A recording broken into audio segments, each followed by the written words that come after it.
ஆயுர்வேத மருத்துவப்படி நம்ம உடம்புல வாதம், பித்தம், கபம் இந்த மூன்றுமே முறையா பேலன்ஸ்டா இருக்கணும் அப்படின்னு சொல்றாங்க. ஒருவேளை இது பேலன்ஸா இல்லாம போயிருச்சு அப்படின்னா நமக்கு நிறைய உடல் சார்ந்த பிரச்சனைகள் வர்றதுக்கான வாய்ப்புகள் இருக்கு. நம்மள பெரும்பாலானோருக்கு உடம்புல பித்த தோஷம் தான் அதிகமா இருக்கும் அப்படின்னு சொல்றாங்க. இதுக்கான காரணங்கள் என்னென்ன, இதை எப்படி சரி செய்யறது அப்படிங்கிறது தான் இந்த வீடியோல டீட்டெயிலா பார்க்க போறோம். முதல்ல பித்த தோஷம் அப்படிங்கிறது நம்ம உடம்புல பித்தத்தினுடைய அளவு அதிகரிக்குது அப்படின்னு அர்த்தம். இந்த பித்த தோஷம் நம்ம உடம்புல இருக்கு அப்படிங்கிறதுக்கான அறிகுறிகள் என்னெல்லாம் அப்படின்னு பார்க்கும்போது முதல்ல நமக்கு பசிக்கவே பசிக்காது.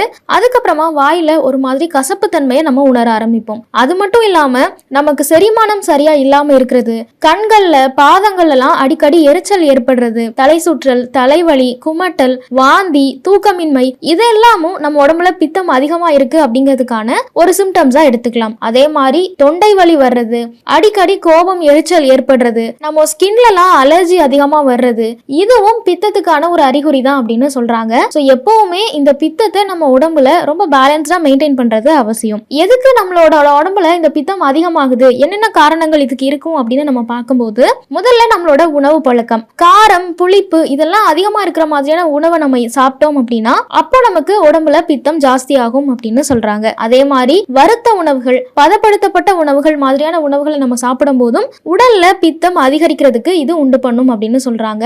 இது மட்டும் இல்லாம நீண்ட நேரம் வெயில்ல நின்று வேலை செய்யறவங்களா இருந்தாங்க அப்படின்னா அவங்களுக்கும் பித்தம் அதிகரிக்கிறதுக்கான வாய்ப்புகள் இருக்கு. அப்புறம் டீ, காஃபி மாதிரியான பானங்கள் அதிகமா குடிக்கிறவங்களுக்கும் சரி, அதிக அளவுல மதுபானங்கள், சிகரெட் இந்த மாதிரியான பழக்கங்கள் இருக்கிறவங்களுக்கும் சரி பித்தத்தினுடைய அளவு கண்டிப்பா அதிகரிக்கும் அப்படின்னு சொல்றாங்க. ஸோ இதெல்லாம் கட்டுப்படுத்தி நம்ம உடம்புல பித்தத்தை சமநிலையில வைக்கிறதுக்கு என்னெல்லாம் வழிமுறைகள் இருக்கு அப்படின்னு பார்த்தோம்னா நம்ம வீட்டுல கிச்சன்ல இருக்கிற பொருட்களை கொண்டே இதை நம்மளால செய்ய முடியும். முதல்ல இஞ்சி பித்தத்தை குறைக்கிறதுக்கு ஒரு சூப்பரான மருந்து அப்படின்னு ஆயுர்வேதத்துல சொல்லியிருக்காங்க.